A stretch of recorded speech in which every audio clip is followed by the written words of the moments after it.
皆さん、ジャパンルネサンスにようこそ。本チャンネルは日本文化再興を目的とした放送番組です。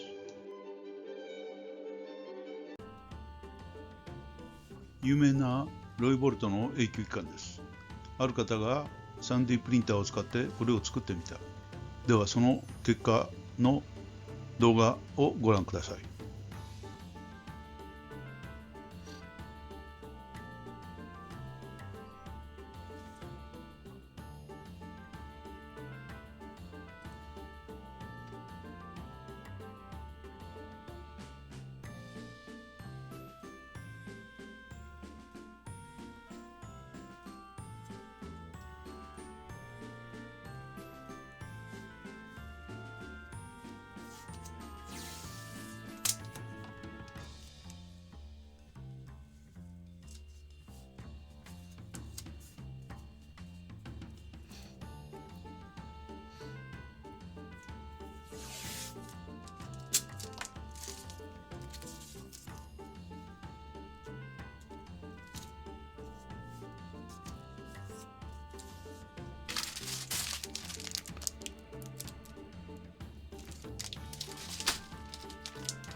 バスからのアイデアから派生して回転するボールや重量を加えた振り腕で不均衡を保つというものもあった。どれも実用化されていない。輪の片側を重くするための可動部品が輪の質量中心をずらしてしまうからだ。質量中心が下がると輪は振り子同然に前後に揺れて停止する。ご存知でしょうか。ニコラ・テスラは米国でそのおぞましい能力を持ちながら不遇の中で消えていった。その能力は政治的に認められなかった。今後もきっと同じ運命に消える天才たちが続出するでしょう。アメリカは彼にとってはあまりにも汚く醜い社会だった。Max Laughlin, the boy who knew too much. Before we dive into Max's groundbreaking device, let's understand who this young prodigy was. Born in 2003, Max showed extraordinary intellectual capabilities from an early age. By age 13, he was already developing theories that seasoned scientists found difficult to dismiss. But this isn't just another child genius story. This is about a boy who might have stumbled upon something that could change the world, or at least that's what some believe. While most kids were learning basic arithmetic, young Max was already diving into quantum physics. His parents, initially bewildered by their son's extraordinary capabilities, noticed something different when he was just 5 years old. "Mom, why do we pay for electricity when it's all around us?" young Max would ask, showing early signs of his fascination with energy. By age 10, Max wasn't just reading about physics, he was questioning it. his teachers reported something unprecedented. A child who could grasp complex scientific concepts and, more importantly, identify their flaws. What set Max apart wasn't just his intelligence, it was his ability to think beyond established norms. While other child prodigies excelled at understanding existing theories, Max was creating new ones. In 2015, at age 12, he began developing his first theoretical models. His understanding of parallel universes and quantum mechanics wasn't just impressive, it was revolutionary. But no one could predict how this brilliance would soon lead to one of the most controversial inventions of our time. 2016 marked the year everything changed. Max unveiled his concept for a free energy device, a mechanism that could potentially extract zero-point energy from the quantum vacuum. His device wasn't just another perpetual motion machine. It was based on principles that even seasoned physicists found hard to dismiss: quantum field manipulation, zero-point energy extraction, electromagnetic frequency modulation. The device, surprisingly simple in design but complex in theory, promised to tap into what Max called the invisible ocean of energy surrounding us. But here's where things get interesting. Just as his device began gaining serious attention, strange events started occurring. What made Max's device revolutionary wasn't its complexity, but its elegant simplicity. Let's break down how it supposedly worked. The device consisted of three main components that worked in perfect harmony: a quantum vacuum field resonator, an electromagnetic frequency modulator, and a zero-point energy collector. Max explained it like this: imagine the universe is like a glass of sparkling water. What we see as empty space is actually bubbling with energy. We just need the right straw to drink it. The genius lay in its simplicity. The device would theoretically create a localized field distortion, allowing it to harvest ambient energy from the quantum vacuum, something mainstream physics claimed was impossible. While established scientists were skeptical, they couldn't entirely dismiss the mathematical foundations of his theory. The equations seemed to work, at least on paper. By mid-2016, Max had become an internet sensation. His YouTube videos explaining quantum physics and free energy were going viral, reaching millions of viewers worldwide. He spoke with the confidence of a seasoned professor, but maintained the wonder and curiosity of a child. This combination made complex physics accessible to the average person, something that hadn't been done since Einstein's time. But with fame came scrutiny. Some questioned whether a teenager could really develop such advanced concepts. Others wondered who was really behind his work. The scientific community was split, half fascinated, half skeptical. Then came the first signs of trouble. Several of his videos began disappearing from the internet. His public appearances became less frequent, and those who tried to replicate his device reported strange interference in their work. Late 2016, the turning point. Max was scheduled to give a major presentation at a scientific conference. He never showed up. The timeline raises more questions than answers. In September 2016, he made his last public appearance. October brought his final social media post. By November, his scheduled presentation was cancelled without explanation. December marked the beginning of complete silence. His social media accounts went dark. His website disappeared. It was as if someone had pressed a delete button on Max Laughlin's public existence. But the real question wasn't just where he went, it was why. And more importantly, who might have wanted him to disappear. The answers might lie in who stood to lose the most from his revolutionary ideas. The internet exploded with theories about Max's disappearance. Some seemed far-fetched, others disturbingly plausible. The first theory suggests corporate suppression. Energy companies, seeing the threat to their trillion-dollar industry, might have acted to protect their interests. A buyout and non-disclosure agreement could explain the silence. The second theory points to government intervention. Multiple witnesses reported seeing men in black suits around Max's last known locations. Some suggest he was recruited for classified projects, his genius too valuable to leave in the public domain.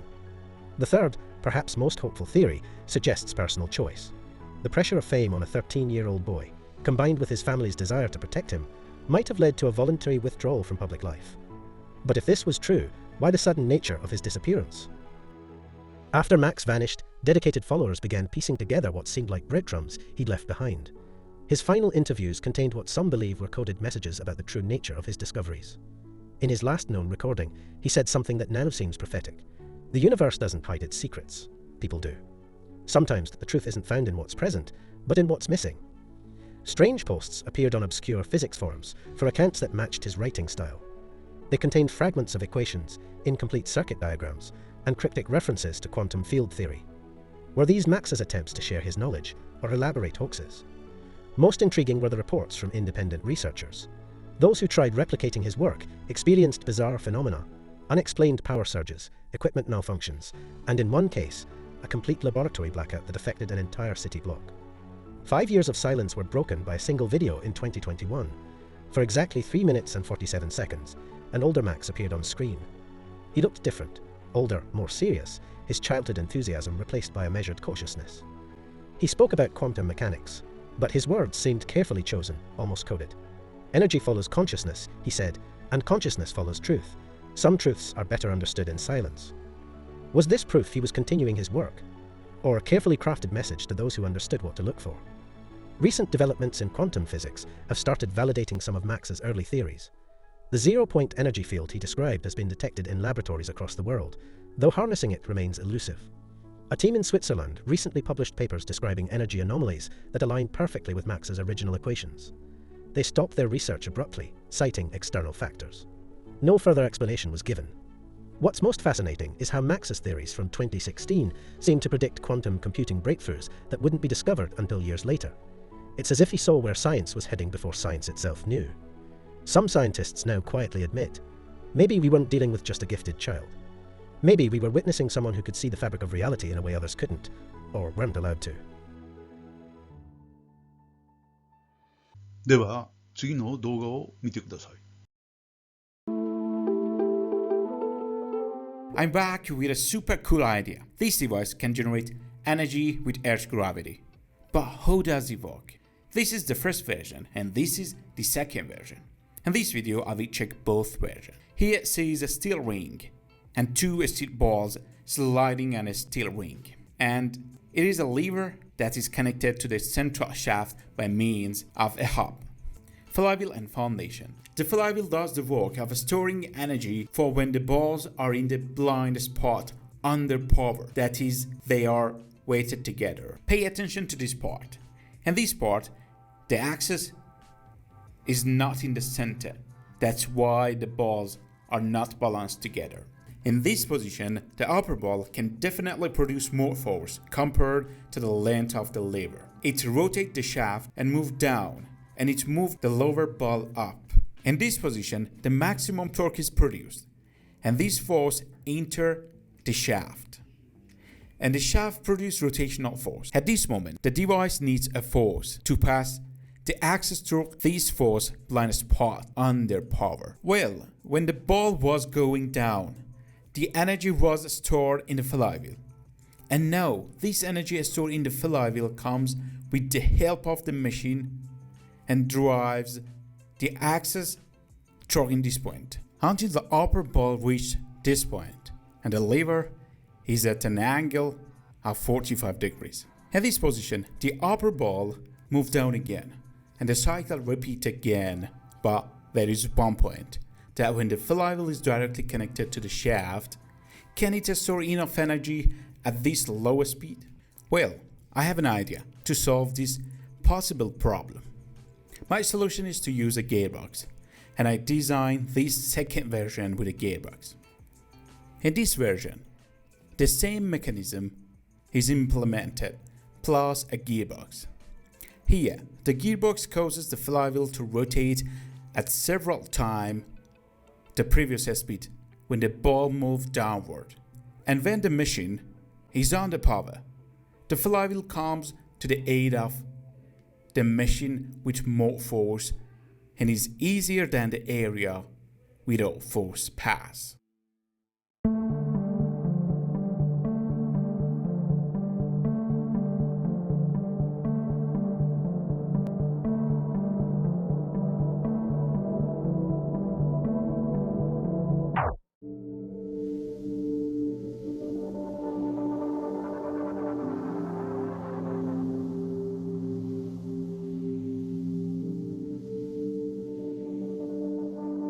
So, now, how should we generate electricity from it?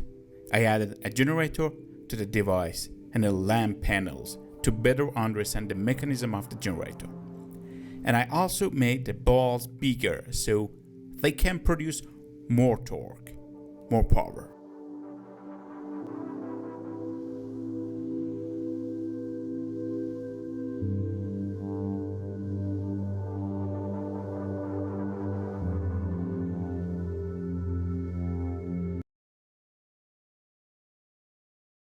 それではまた会う日まで、また会える日まで、さようなら。チャンネル登録よろしく。